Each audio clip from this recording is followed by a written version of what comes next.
Oi gente, tudo bem com vocês? Aqui é a Bruna do blog Editora Rubian.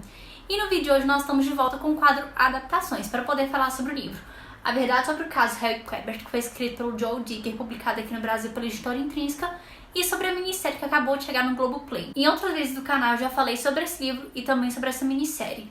E essa minissérie originalmente foi lançada em 2018, só que ela demorou para poder chegar aqui no Brasil.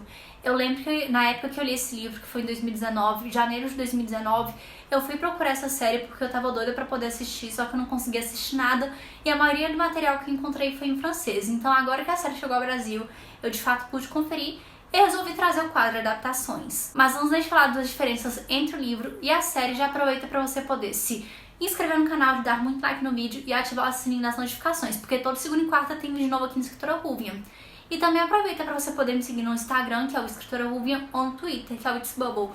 Que nessas redes sociais eu sempre estou comentando os meus livros, das minhas leituras, das comprinhas que eu fiz, e que assim eu consigo ter um contato mais próximo de vocês. Sabe quando uma adaptação é muito bem produzida, que você fica assim, gente, não vejo umas diferenças tão gritantes assim?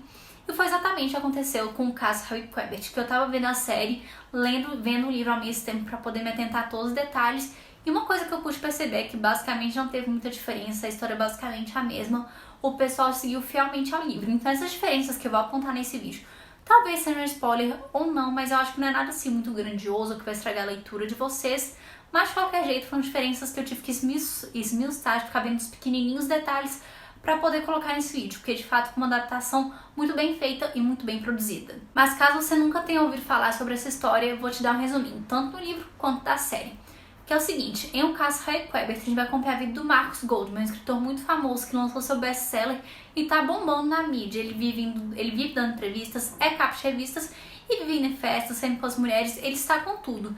Porém, ele tem que escrever um novo romance, um novo livro, só que ele começa a passar o quê? Pelo bloqueio literário. Ele fica um ano inteiro sem conseguir produzir nada, sem escrever, e ele tá entrando em desespero, porque a cada dia que passa, a data limite desse novo livro tá chegando, que ele tem que entregar um novo livro, só que ele não consegue escrever nada. Dessa maneira, o Marcus vai partir para a casa do Harry Quebert, que é seu professor, amigo e mentor da época da faculdade. Que quando o Marcus fez faculdade, o Harry dava aula para ele, e o Marcus sempre teve um olhar de admiração pro Harry, que ele era um ótimo profissional, um ótimo professor e um escritor excelente. Então ele pensa assim, se alguém que vai me ajudar, vai me dar dicas para superar esse bloqueio, do que eu posso fazer, esse alguém é o Harry, porque ele também já escreveu best-seller, ele também ficou muito famoso, então ele pode estar entendendo o que eu estou passando no momento. Porém, as coisas não são tão simples assim, porque no meio de tudo isso, do Marcus tentando escrever seu novo romance, dele tendo que superar o bloqueio criativo, um corpo é encontrado na propriedade do Harry, um corpo de uma garota de 15 anos que estava desaparecida há mais de 30 anos, a Nola, de forma que o Harry é apontado como principal suspeito.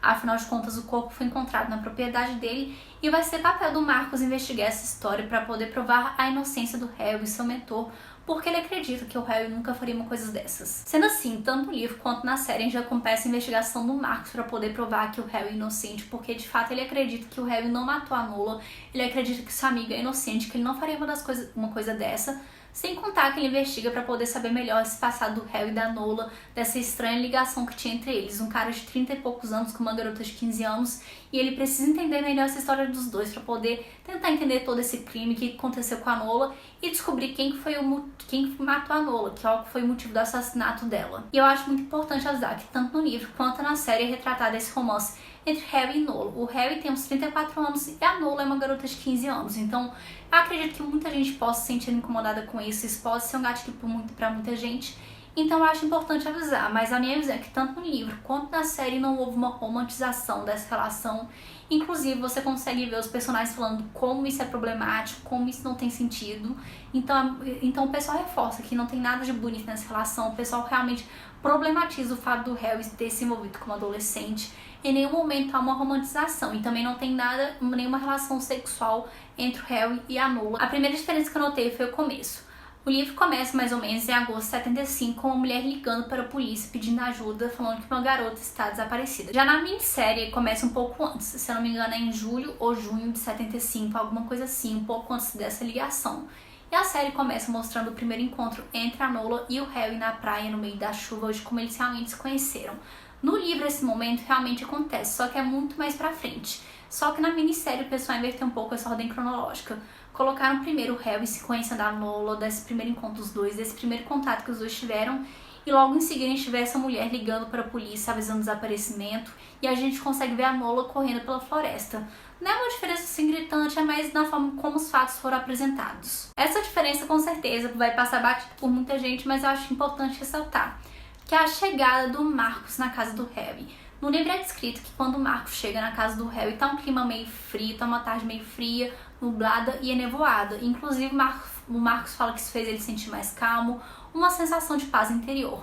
Porém, quando o Marcus chega na casa do Harry lá na minissérie, tá um dia lindo, com sol, inclusive os dois saem para poder correr na praia. É uma diferença muito mínima que eu tive que realmente ler o livro e comparar com a cena da série, porque normalmente passa batido. E outra diferença entre o livro e a minissérie é no momento em que o Marcus descobre sobre Harry e a Nola. Tudo começa quando o Marcus está na casa do Harry, futricando algumas coisas, ele acha uma caixa que tem algumas fotos, um artigo de jornal. Essas fotos são do Harry e da Nola juntos, e o artigo de jornal é um artigo que mostra que quando a Nola foi desaparecida, do pessoal falando, você viu essa garota, uma matéria mais jornalística mesmo, informando sobre o desaparecimento dela. E nesse momento o Harry chega, vê o Marcus mexendo nos objetos pessoais dele e fica extremamente irritado, ele briga com o Marcus, inclusive ele fala uma palavrão lá de tão estressado que ele fica. O Harry de fato ele se exalta demais, ele arranca os papéis da mão do Marcus, fica um clima muito tenso entre os dois. Já na minissérie essa reação do Harry é muito mais leviana. Ele chega, ele vê o Marcus mexendo em seus objetos pessoais, ele claramente fica incomodado, mas em nenhum momento ele fica falando palavrão, ou ele se estressa totalmente, ou ele arranca os objetos da mão do Marcus. Ele simplesmente vai lá, pleníssimo, guarda tudo na caixinha e fala: isso daqui era de uma pessoa importante que eu conheci e eu preciso que você não conte para mais ninguém. Ele não se estressa, ele acaba muito sendo bem tranquilo, bem leviano, e a gente consegue perceber um olhar bem triste dele nessa cena. Essa próxima diferença tá mais para uma mudança da ordem cronológica em que os fatos foram apresentados no livro para a série. Tem uma determinada cena em que o Marcus resolve queimar os objetos do Harry, os objetos pessoais referentes à Nola, que o Harry falou assim: por favor, vai no meu escaninho, pega tudo que tá guardado e queima. Nesse momento, o Marcus vai lá, ele queima, inclusive ele fala assim: vendo tudo isso queimar, eu sinto como se eu estivesse destruindo, apagando a memória, o passado entre o Harry e a Nola, e ele acaba pegando no sono. E aí nós temos o flashback de 1975, em que realmente o Harry e a Nola se conhecem, que tem esse primeiro contato entre os dois. E nisso o Marcus acaba dormindo e acaba acordando com a ligação do agente literário dele, perguntando sobre o livro. Os dois têm uma conversa bem tranquila sobre o livro, que tem um prazo para poder entregar, sobre o livro que ele vai escrever, o assunto. E nisso o Marcus recebe uma carta muito estranha, meio que uma ameaça, falando assim: vai embora daqui, Goldman, volte para sua casa, Goldman. Então ele acaba recebendo também uma ameaça. Tudo isso na mesma noite em que ele queimou os objetos pessoais do Harry. Já na série, depois que o Marcus taca fogo nos objetos pessoais do Harry, ele tem a sensação: será que eu tô fazendo a coisa certa? Será que o Harry realmente é inocente? Será que eu tô ajudando ele a destruir alguma prova importante? Ele fica com esse questionamento, mas em nenhum momento a gente vê ele dormindo ou ele tendo essa conversa com o agente literário dele, e muito menos a gente vê ele recebendo uma carta falando assim: vai embora. A cena em seguida, depois dele colocar fogo em tudo, a gente vê ele indo na prisão, visitar o Harry, em que eles conversam muito sobre a Nola, da relação entre o Harry e a Nola. Em nenhum momento ele menciona ter recebido nenhuma carta, nenhum aviso para ele sair da cidade. E essa última diferença que eu resolvi apontar não tem nenhuma relação sim com o conteúdo da série, mas sim com a forma que a história foi contada, que o ritmo entre o livro e a série é bem diferente. O livro tem mais de 500 páginas, é um livro grandinho, e às vezes você tem a sensação que as coisas demoram um pouco para poder acontecer, que ele é meio devagar, que o Marcus é um tipo de narrador bem observador, que ele observa os detalhes e que ele constantemente se perde em devaneios, se lembra do seu passado. Isso faz com que a leitura fique um pouco extensa, que você sinta que as coisas demoram para poder acontecer. Já na minissérie é todo um ritmo mais acelerado, e eu sinto que isso contribui para a forma que a história é contada e também para o dinamismo da série, que eu sinto que isso facilita bastante. E um exemplo disso foi o momento que o Marcus recebeu a ligação de que o Harry tinha sido preso.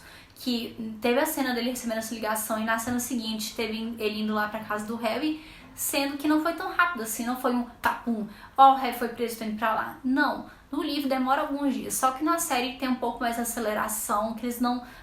tem um dinamismo maior pra poder contar essa história, e eu sinto que isso torna mais prazeroso a experiência de você assistir a minissérie, de não ser tão devagar, igual o livro é, que às vezes o livro aparenta ser tão devagar. E apenas ressaltando que o intuito desse meu quadro nunca é falar o livro é melhor, a série é melhor, ou menosprezar algum produto em relação ao outro. Até porque, para você escrever um livro, produzir um filme, uma série, uma minissérie, etc., são recursos diferentes, são formatos diferentes, então não tem como você querer comparar 100% certinho, porque são meios totalmente diferentes. Porém, eu acho importante dizer que, pra mim, o que realmente faz uma adaptação ser boa é a essência. Eu consegui enxergar a essência da história na adaptação. E eu consegui enxergar essa essência desse livro na adaptação, na minissérie que foi produzida. Foi muito gostoso de assistir. Enquanto eu vi a minissérie, eu consegui, assim, é como se eu estivesse lendo o livro, porque teve várias passagens que ficaram bem parecidas. A essência se manteve a mesma, então eu não ligo para essas alterações que fazem, para essas pequenas mudanças e até mesmo para as grandes mudanças, porque pra mim o que importa é a essência. Eu senti que a essência desse livro foi incorporada muito bem à série. Assim, nós chegamos ao final do vídeo, então já aproveita para você poder se inscrever no canal, dar muito like no vídeo, ativar o sininho das notificações, porque temos 2 vídeos toda semana, e compartilha esse vídeo com seu amigo ou com sua amiga que gosta desse tipo de conteúdo, que também fica curioso para saber das diferenças entre um livro e uma série, sem contar que esse vídeo daqui também é perfeito, tanto para vocês conhecerem um livro quanto a série. Então pegue essa indicação que eu tô dando, vão ler o caso sobre Harry Quebert, vão assistir também a minissérie, porque tanto o livro quanto a série são maravilhosos, foram muito bem feitos. E eu realmente amo. Eu sou apaixonada pelos livros do autor, que o Joe Dicker, que ele sempre escreve livros excelentes. E se você gosta de um livro de suspense, de thriller, vai ler os livros do autor, que realmente vale muito a pena. E me conta aqui nos comentários para vocês falarem se vocês conheciam o livro, ou se vocês estão conhecendo agora, ou se vocês já assistiram a série, o que vocês acharam. Bora ter esse bate-papo, essa troca de ideias. Obrigada e até a próxima!